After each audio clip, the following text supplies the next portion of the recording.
Every day when I scan the news channels, I hear Rachel Maddow, Chris Matthews, Joe and Mika, Joy Reid droning on and on about Stormy Daniels. They have clung so tightly to it and they won't let go. In my opinion, a great deal of the reticence to let the story go has to do with the sunk loss fallacy. They've already invested so much time and production dollars into this story. I think all along they had this fantasy that this would be the story of the century, that this would be bigger than Bill Clinton's Slick Willie and Monica Lewinsky back in the 90s. But someone didn't do a proper comparison analysis because it doesn't appear that they accounted for the fact that the Clinton sex scandal differs just a little bit, and by a little bit I mean a lot, from the Trump sex scandal. Firstly, when Trump was elected, his big ballin' playboy ways weren't really a secret. That's obviously not why we voted for him. We voted for him because of his love of America, not because his love of beautiful women. We voted for him because of his commitment to strengthen America, not his commitment to strengthen his own marriage. The man has had multiple marriages, we all know that.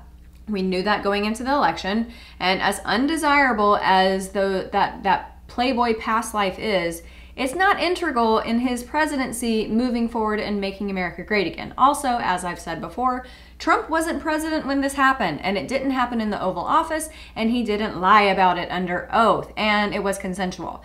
And because of all of these things, Trump's approval rating has barely changed. Prior to the Stormy Daniels story, Trump's approval rating, tracked by Harvard Cap Harris poll, has shifted. Wait for it. 1 whole point. Ah! Yeah, so the hundreds of hours and coverage on mainstream media and millions of dollars spent procuring interviews with lawyers, legal experts, and Stormy herself, etc., and money utilized as general production costs. So after all of that, just 1 stinking point. His approval rating prior to the story breaking was 45%.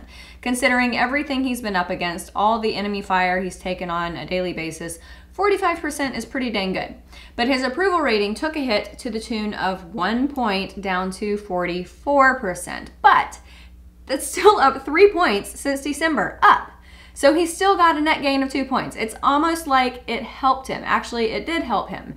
You think I'm kidding, but I'm actually not. Although the Stormy Daniels story negatively affected Trump's rating among women, it actually improved his rating with men. Yep, apparently we highly evolved women, we're living among a bunch of cavemen. Guys, seriously, you like him more now that you think he hooked up with a woman built like a pagan fertility doll? Are you a bunch of Charlie freaking Sheens? So breaking down the numbers, Trump's approval among women dropped 6 points in the last month, no surprise. Among men, it spiked 3 points from 50% to 53%. Now, I'm not saying I don't still support the president. Obviously I do. But this whole porn star thing, are y'all a bunch of Neanderthals? It's not like you're growing affection and the spike of 3 points in your approval of him is attached to policy. The tax cuts happened last year, so you can't claim that it's because of that, and Congress hasn't really accomplished anything of note this year. So I can only conclude that you are fond of the storm.